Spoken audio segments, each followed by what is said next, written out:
Hi everyone, I'm Ty Preiniger. I'm an instructional technology coach here in Mesquite, and thank you for taking this BYOVR course, Build Your Own Virtual Reality. A little bit of why I wanted to provide this to teachers is that one, it's something that I've completely nerded out on for the past few years, but really it's because of how important I think it is for our kids to contextually see the world and have things make sense to them. So here are a couple of pictures that I wanted to share with you. On the left is a picture actually taken from the top of Memorial Stadium. Um, when I was doing a lesson with kids a few years ago, we were mapping major cities in Texas, and a kid said, "Miss, Dallas is like right next door to us," whenever he was working on his Google My Map. And that blew my mind because I thought, yeah, man, just look out your front door and you can see Dallas. And he had literally no idea that Mesquite was right next to Dallas until it was put into context for him. So that kind of set me off on a journey to make sure that the things that we're teaching kids about, that they're being put into context as it relates to them, so that they can start building those connections in there. The other is with curiosity.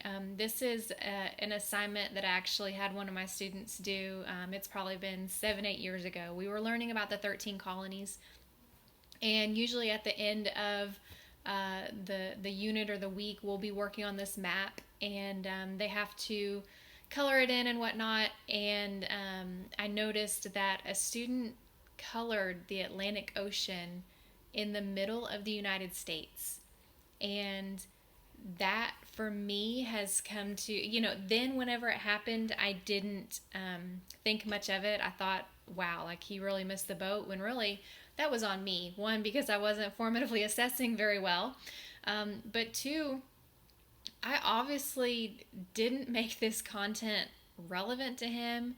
I didn't spark any kind of curiosity. All he did was look at a book and was trying to transfer that what was on the page to his paper, and he did that incorrectly. So for me, it's really important to spark that curiosity into our students so that those type of mistakes don't happen. So as far as our class goes, here's our Google Classroom that you're going to be joining. I've broken it down into 5 things that are posted for you. The first, just introduce yourself, tell us your name, what campus you're at, and if you could go anywhere in the world, in the un-COVID world, non-COVID world, where would you want to go? So share that and make sure you stop in and welcome some other participants that come in. For the actual VR tour that you will create, this is where you'll get that information. Create your own virtual tour.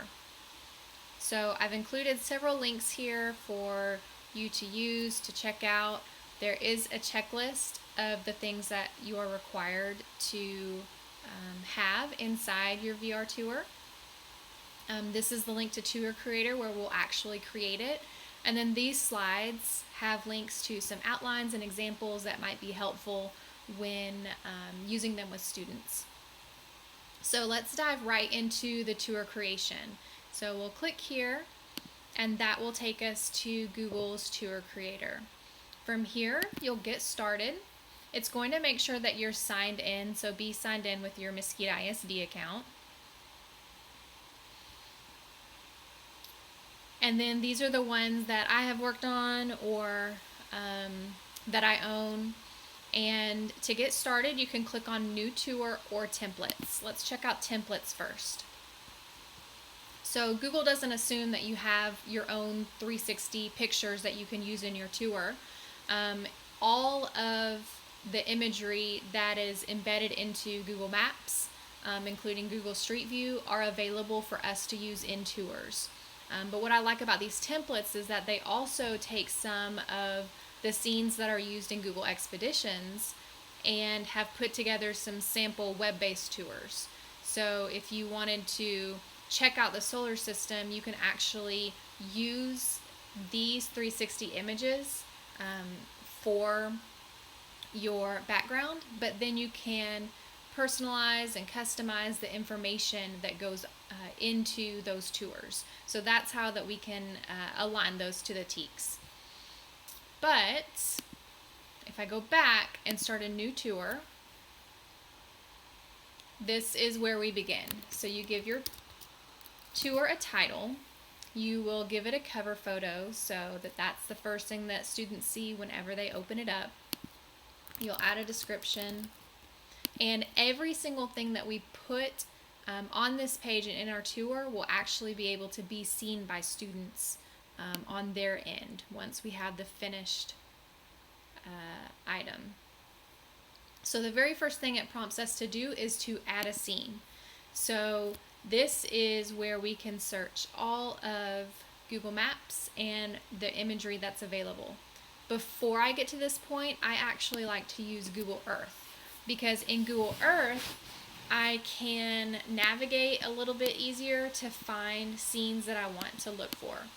So here's how you know what's available. I'm going to go over here because I know that I have a 360 picture available.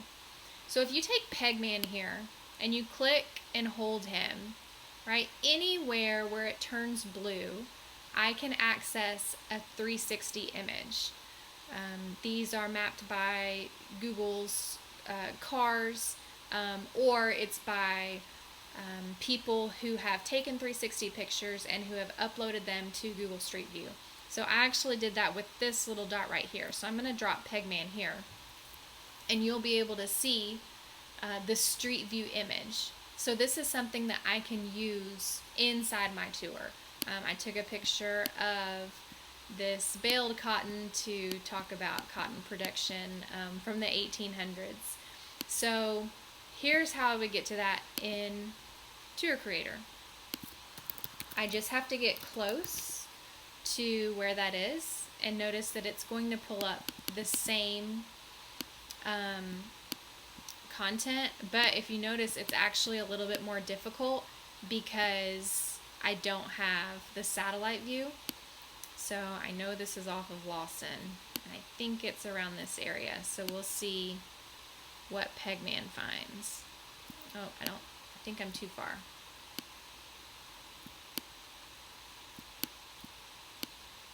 Here we go. There's that same circle. So kind of tough. You really have to know what you're looking for. But from here, I would click on Add Scene. Once I add my scene, I can start set a starting point. So what's going to be the first view that I want people to see? I want to give my scene a title.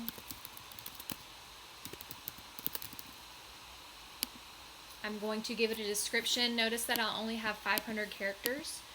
In that description, I can choose to give some background information, or what I can do is I can ask a question. So, how does this cotton start making money for the owner? It really just depends on what your purpose is for the tour and how you're going to be using it with students. But this is the main scene. So what I can do here is add a point of interest. When I add a point of interest, I will have this guy that I can drag around and move. So I can drop him on the bale of cotton. I'm going to title it, and I can give it a description as well. And again, maybe you want to put a question. That's up to you. If I wanted to add an image overlay on this, I can do that by clicking on this picture. So I can either drag and drop a picture that I have, or I can select one from my computer. I wish that we could do a Google search right here within this, but that's not available yet right now. But let's say that I wanted to add this picture into my scene. I'm going to add it. And so now when students look at this hay bale, this picture will be embedded in there. So think about what might be a good option to put there. I might want to put a map of cotton production, or I might want to put a picture of somebody, or maybe I really prefer to add those primary source documents to VR Tours, so I can show the difference between what things were like in the past and how things are now. But I can continue to add points of interest to this. Sometimes I've seen it where you might take a star question and you might embed a star question here on inside the tour for students to answer. It's really endless what you can do. So whenever I'm ready to go to the next scene, I might look for something else. Because this is Google Maps, I can type in exact places and it will take me to where the Statue of Liberty is. Notice this one's inside of it. So I don't think I want that one. So what I'm going to do is I'm going to zoom in, and there's lots to choose from for Statue of Liberty. But I'm going to just click and drag Pegman around until I find a good image that I want to use of the Statue of Liberty. Here's on a ferry. So it's kind of fun hunting, but you can definitely get caught up in searching a whole lot of... I need to cut that because this mosquito is flying around. Okay. So I'll add that scene. And now again, I can start adding this point of interest, Statue of Liberty. I can add a better picture, give it a title. This right here is site narration. So inside of Google Expeditions, you can actually have audio being narrated to the listeners. So that's pretty cool. That doesn't give us the option in Tour Creator, but it does in Expeditions. And in one of the resources I shared with you, I showed you how you can import a tour that you create on the web into the Google Expeditions app so that you could eventually run that with students. One thing that's important to note is with these scenes, right? I obviously wouldn't have a cotton scene and a Statue of Liberty scene. I want you to really think about storytelling. What story can you tell to your students to help build that background information, to help build that context, to make your content come alive, to help it make sense? That's what these VR tours are all about. So once you've put that story together, you'll click on Publish. It's going to want me to put a title cover in here. Let me go and do that real quick. All right, now that I have a cover photo in here, I'm going to click on Publish. I'm going to give it a title, choose a category, and I'm going to click on Publish. For this one, I'm going to make it unlisted because I don't want anybody to see this VR tour I created. But once it's done, it is going to give you a link, and that's the link where you can view it on the web. That's also the link that you would share out with your students on your platform. So whenever I go visit this link, you can see what it looks like on the web. Notice here's my title. It's going to drop me into that first scene. If I click on this little eye here, that's going to pull up the information that I typed in about this particular scene. I can jump to different points of interest. And then what's really cool is on a mobile device or tablet or even a touchscreen Chromebook, you can click and drag around the scene with your finger to check it out. Then I can go to the next scene, scene 2. Here was that Statue of Liberty one. I didn't complete all of my points of interest, but that is a web-based VR tour. Now, I mentioned how you could potentially upload this into Google Expeditions where students can view it in VR mode on a phone or on an iPod.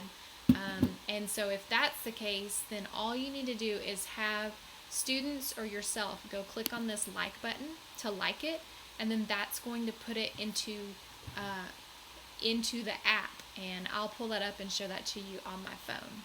So here I am in the Google Expeditions app. I can click on the library tab at the bottom and go view my tours.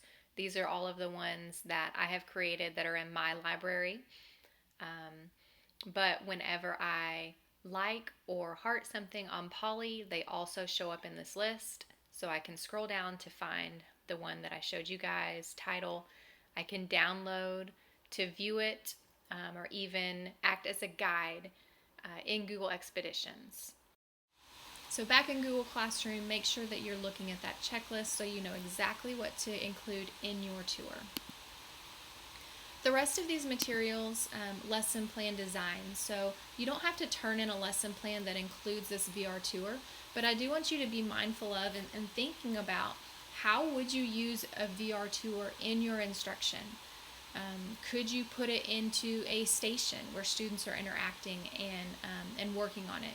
Or could you have them build their own? I've actually had kids as young as third graders build their own VR tours to be as somewhat of a performance task or a creation to show what they've learned over a given topic. So these resources will help you out with that. The last really piece that I need you to complete for this course is this technology plan alignment.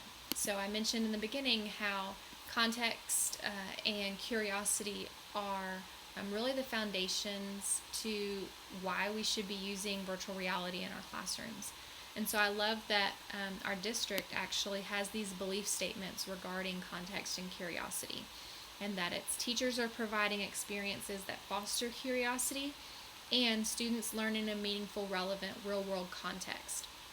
So I want you to take the rubrics that we have on curiosity and context and just reflect on these 3 questions. I put 3 questions for each strand, and I really want to hear your thoughts about what that might look like in your classroom. The very last item that I have for you in this course is a reflection. It's on Flipgrid. Go check out other people's responses and let me know what you think. And I can't wait to see what you create while you build your own virtual reality. If you have any questions while you're working, you can feel free to email me, or if we need to, we can also meet one-on-one using our Classroom Google Meet code. You just let me know when you want to do that.